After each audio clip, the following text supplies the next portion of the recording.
Deliciously with Ara. Ngayon gagawa tayo ng chicken mayo rice and tuna mayo rice.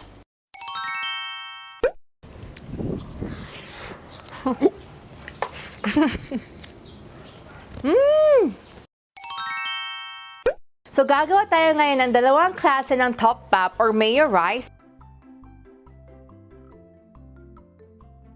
We're gonna use either chicken or tuna. Actually, you can use either dahil napaka-simple, napaka-deli. And it's just gonna be the same yung kanyang parang contents niya, even the sauce. So let's start. Tara na!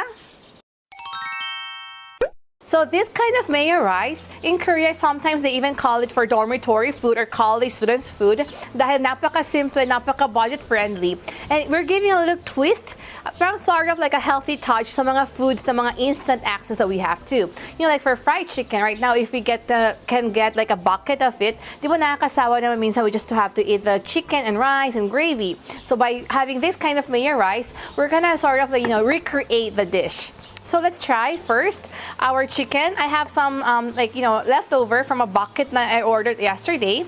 So what we do is we have to remove or tanggal natin sa buto. So himay-himay lang na lang natin. So tapos ka na, nag-remove na ako ng aking chicken doon sa bones. And then for now, we're gonna also open our canned tuna. You can use like whatever variant, either oil or water. Basta just a plain tuna would do. So buksan ko lang siya. So this is basically tuna in water. So tataglay ko lang yung kanyang excess water. Or you can get the one na may oil. So ngayon, after we have drained our tuna, I will chop our sili dahil gusto ko bigyan ng medyo spicy twist doon sa gagawin natin tuna chili mayo. So ngayon, nahiwa ko na siya ng maliliit. Ilagay ko siya sa isang bowl. And then we're gonna get yung kanina na-drain natin na tuna. Ilalagay ko siya here sa ating sili. And then kuha tayo ng mayonnaise. Kaya yung mayonnaise, siguro around 2 tablespoons. If you want it like creamier, you can add more, but I think around 2 to 3 will be enough. And then mag-add tayo here ng parang 1/3 tablespoon, or siguro kalahating teaspoon ng sugar.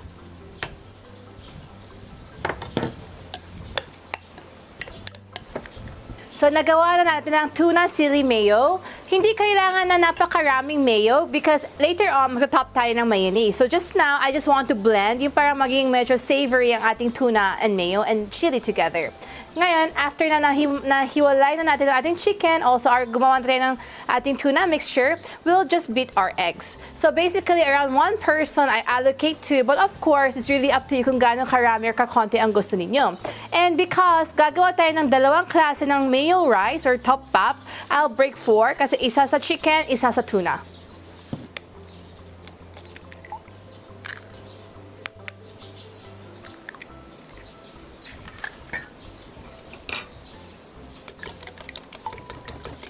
So there, na-scramble na natin ang ating egg. Ngayon, maghiwa naman tayo ng onions. So I have here around 1 whole onions. So basically, for 1 serving, it's really up to you kung gaano karami. But my recommendation is half an onion. So ika-cut natin itong buo kasi dalawa yung talaga yung gagawin natin servings. So we'll cut it parang strips.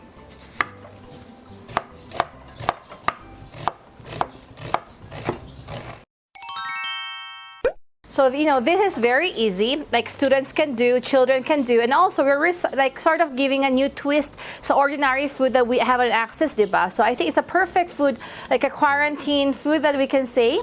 So as we have heated up our pan, kung medyo malamig ang inyong chicken dahil ito ay parang naging na-ref ninyo dahil it was a leftover from last night, what we do is we want to just give it a parang sort of like a toss lang sa fire para medyo mag-warm up ng konti. And then I'll put in our chicken na nahiwalay natin kanina just to give it a little parang little toss sa fire.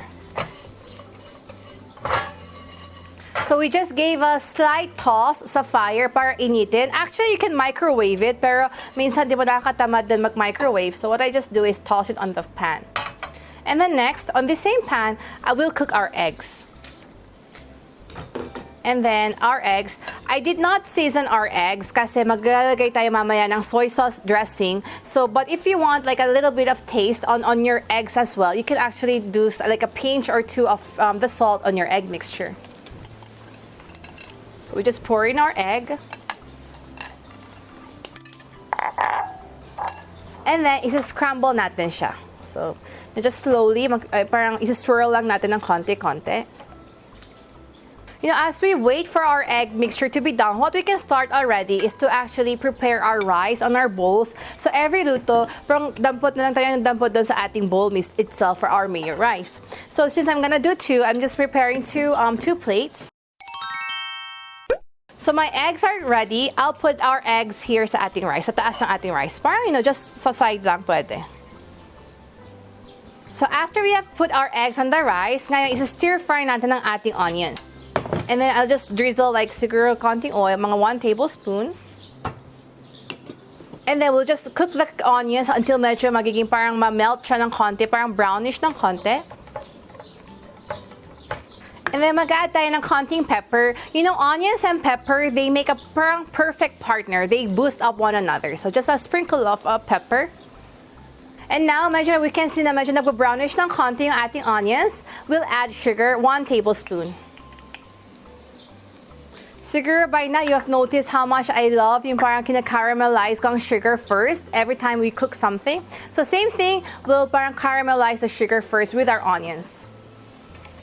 So medyo nag-melt na yung ating sugar, we'll add our toyo. The ratio of our sugar to our toyo is 1:3:3. So 1 sugar and 3 soy sauce. So depending on how much servings you're making, just ratio it accordingly. And now we've seen them nag-melt, I'm gonna add our soy sauce.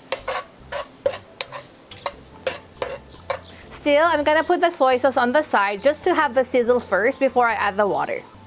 So 3 spoons ng toyo. So now nag-sizzle na yung ating toyo, mag-a-add tayo ng water. So for water, we'll add 1/2 cup. And then pakukulo lang natin siya ng konti lang hanggang medyo mag-absorb yung sauce and mag-blend together with the onions. So now we have had the 1 boil already. I'll turn off the fire. Pero it's really up to you kung gaano ka-caramelized or ka-crunchy ng konti ang onion ang gusto ninyo. As long as we just have the perfect mixture of our sauces. And then what we're gonna do is we're gonna top our egg and rice together with our onions and the sauce. So we just put it on the top. So there, and after we've topped it, we're gonna add our chicken on the top.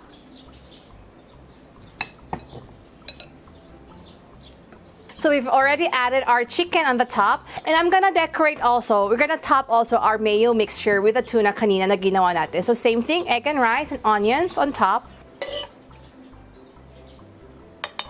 And then ginawa natin tuna and sili mayo. We're gonna top it on the top. Just like a very generous serving. There we go. And then, of course, this is chicken mayo rice and tuna mayo rice. We have to top our meals with our mayonnaise.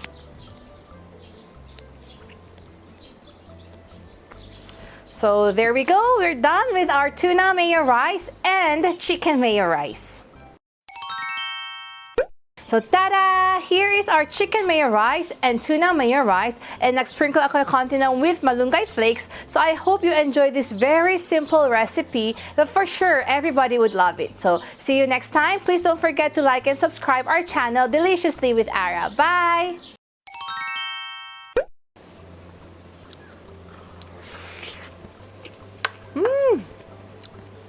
Napakasarap. Napakasimple, but napakasarap. Hindi halata na it was like a leftover chicken. I think it's like a delicacy, and you can feel the blend of the flavor amazingly. And if you really love mayonnaise, I think this is a perfect rice meal for you.